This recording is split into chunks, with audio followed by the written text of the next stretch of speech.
Assalomu alaykum va rahmatullohi va barakatuh.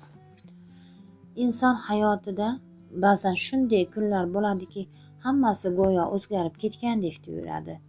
Yaqin deb bilgan insonlaringiz uzoqlashadi, kutganlaringiz amalga oshmaydi, qilgan mehnatingizni esa darrov samarasi bilinmaydi.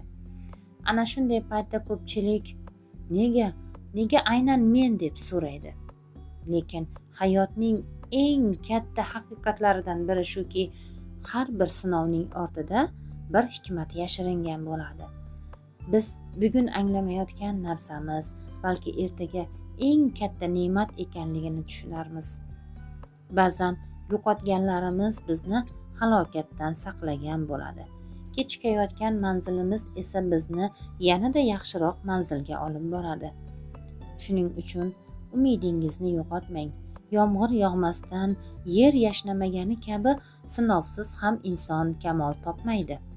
Har bir ko'z yoshi sabr bilan artib yuborilsa, qalb yanada mustahkam bo'ladi.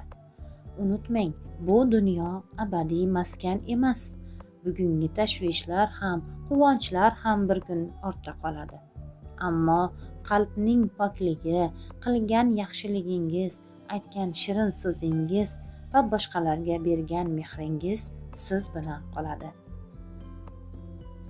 Shunday ekan, bugundan boshlab qalbingizni gina va hasaddan tozalang.